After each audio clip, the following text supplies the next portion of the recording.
Hi everyone, welcome to Vijay education.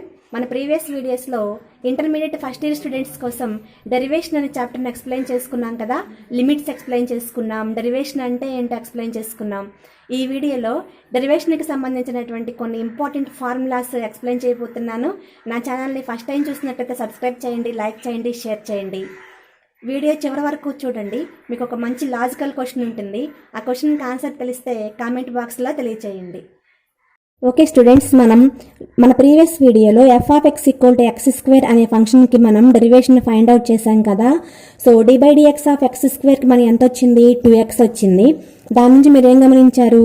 x² అంటే అక్కడ పవర్లో ఉన్న 2 ఏమో ముందు కోఎఫిషియంట్గా వచ్చింది, పవర్లో ఉన్న 2 అక్కడ తగ్గింది, అంటే 2x అయింది.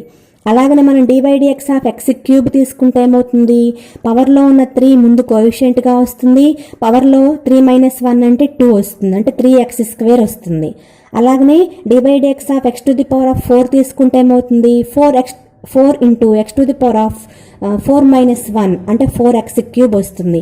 ఇలా మనం అప్లై చేసుకుంటూ పోతే అక్కడ x⁴n తీసుకున్నట్లయితే ఫార్ములా కోసం d/dx(x⁴n) n into x⁻n-1. So అది ఫార్ములా. సో ఆ ఫార్ములాని యూజ్ చేసి ఇక్కడ ఇంకొక సమ్ వస్తుంది చూడండి, ఇంకొక ఫార్ములా వస్తుంది. మనం f(x) √x అనేటువంటి ఫంక్షన్కి డెరివేషన్ ఫైండ్ అవుట్ చేయాలి. ఎక్కడ f is differentiable on 0 to ∞ and find f'(x). So ఇక్కడ 0 నుంచి ∞ అనే ఓపెన్ ఇంటర్వెల్ తీసుకున్నారు. ఓన్లీ 0 నుంచి ∞ మధ్యలో ఉన్నటువంటి వాల్యూస్కి మాత్రమే మనం డిఫరెన్షియబుల్ అవుతుంది ఈ √x అనేది.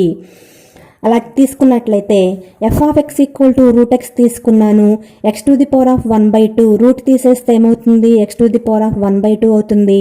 సో మనం d/dx ఫస్ట్ ఫార్ములా ఉంది కదా, d/dx(x⁻n) అనే ఫార్ములాని యూజ్ చేస్తే n into x⁻n-1 కాబట్టి ఇక్కడ పవర్ ఆ ఫార్ములా అప్లై చేస్తే ఇక్కడ పవర్లో ఉన్న 1/2 ముందు కోఎఫిషియంట్గా వస్తుంది, 1/2 into x⁻1/2 - 1.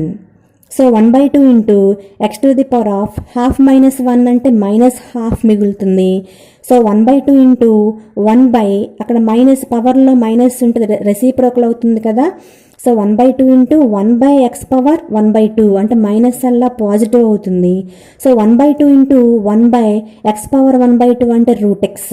So 1 1s are 1/2 √x. So 1/2 √x. So d/dx √x value ఎంత? 1/2 √x. సో ఇదే విధంగా మనం d/dx(x⁴n) అనే ఫార్ములాని యూజ్ చేసి ఇంకా చాలా ఫార్ములాస్ మనం రాబట్టవచ్చు. నెక్స్ట్ ఫార్ములా చూడండి, f(x) = e⁴x. If f(x) = e⁴x, then show that f'(x) = e⁴x by first principle. ఇక్కడ ఫస్ట్ ప్రిన్సిపల్ మనకు ఉంది కదా, లిమిట్ డెఫినేషన్ యూజ్ చేసి మనం f(x) వాల్యూ e⁴x అయితే దాని డెరివేషన్ కూడా e⁴x వస్తుందని చెప్పాలి. సో ఇక్కడ చూడండి, ఇచ్చినటువంటి ఫంక్షన్ f(x) e⁴x తీసుకున్నాను. అక్కడ లిమిట్ డెఫినేషన్ యూజ్ చేస్తే f(x + h - f(x/h) = e⁴x+h. అంటే x ఉన్న ప్లేస్లో మనం x+h రాసేస్తే e⁴x + h - e⁴x/h. ఇక్కడ e⁴x కామన్ తీసేస్తే మనకు e⁴h-1 మిగులుతుంది /h. సో ఇక్కడ e⁴x into limit h → 0 e⁴h-1/h. So ఇదంతా కూడా దాని వాల్యూ వచ్చేసి 1 అవుతుంది. e⁴h-1/h అంటే 1. సో 1 into e⁴x ఎంత అవుతుంది? e⁴x.